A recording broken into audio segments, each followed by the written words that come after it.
out and about, being consistent, getting results. So at the point of leaving home, Jerome Powell, the chair of the SEC, was that a cockerel? I'm in Africa. Was given evidence to the Select House Committee. So yesterday was the Senate, today was the House. And,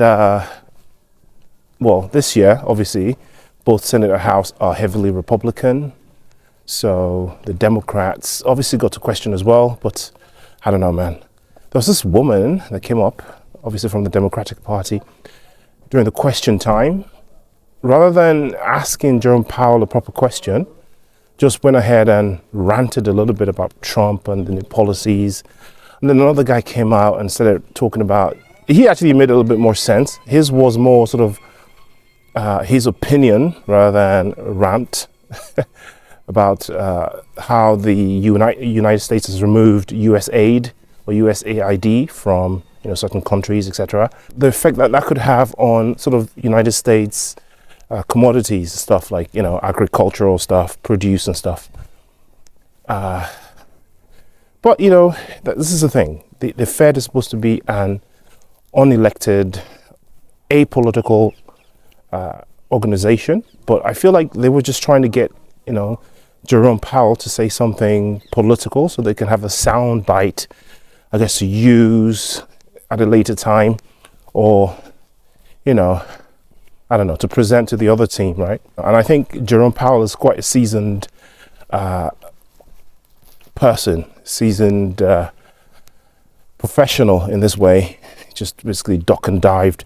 Effectively just read the same script he read yesterday. Maybe they swapped out certain things like, House for Senate and things like that, or specific names that he used. But it was pretty much the same script. In fact, he's been using the same script for a while now.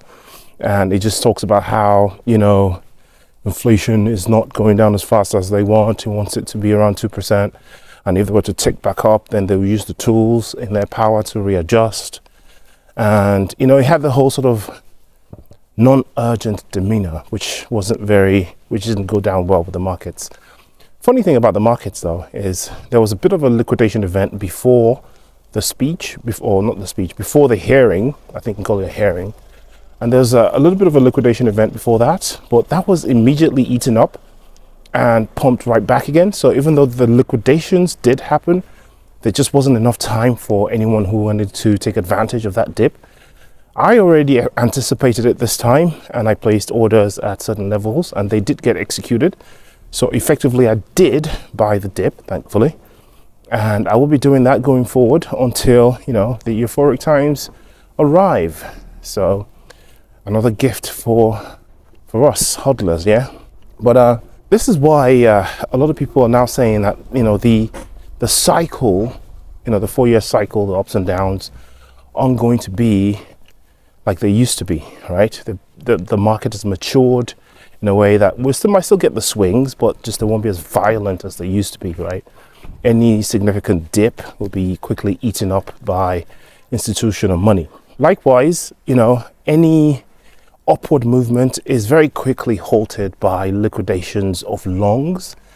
And man, there's been a lot of liquidations recently, both longs and shorts, because there's a lot of money now in the system chasing those 100Xs.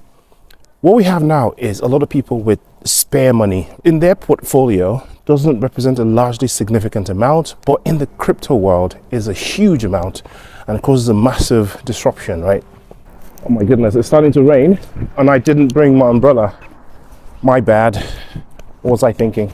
A massive difference now is the amount of money that we have in the system now. Say in the past, the amount of leverage that we were seeing, amount of money that was chasing leverage that we were seeing, it was significant. Obviously, we had whales doing it, but it was mostly greedy retail people that got liquidated. Whales hardly ever got liquidated. They were the ones doing the liquidation.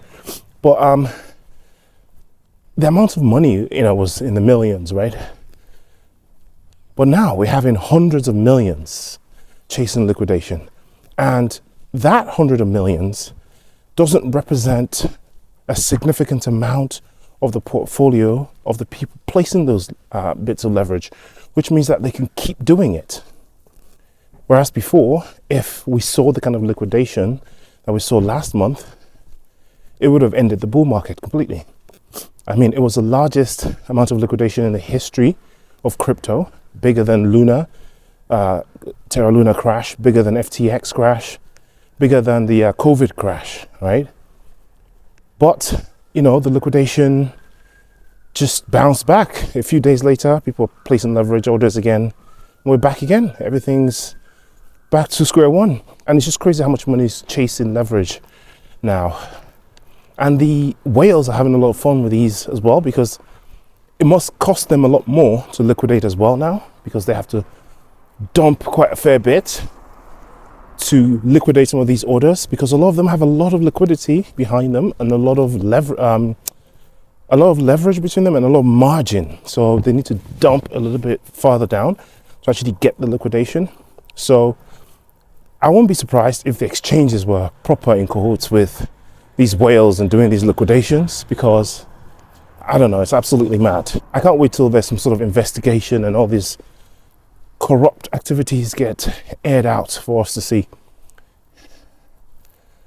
Man, it's raining. The rain's getting worse. Make my way back home. So no, alt season isn't cancelled, and it might even be more parabolic than it used to be, because there's a lot more money again chasing stuff, right? But the difference is we might not get as much time to exit like we have always had. So we might see, you know, tops last for maybe just hours. And if you're at work or you're asleep when it happens, you just miss the top. And you have to just kind of have a strategy, an exit strategy, and place orders at particular exit points in advance. And I also predict exchange downtimes, man. Coinbase for sure is going to shut down when the parabolic time comes. Some dodgy stuff happening with Binance at the moment. Who knows what they're planning? Which is why I keep signing up for different exchanges and testing them now, making sure I can get in and out, setting up all my off ramps and on ramps right now before the time comes, so that it's not too late.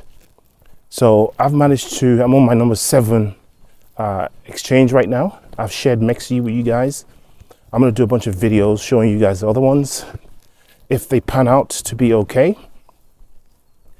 What was I going to say? Shout out to the Litecoin Maxi, Litecoin fanboy that came after me yesterday in response to my, you know, Litecoin hate video.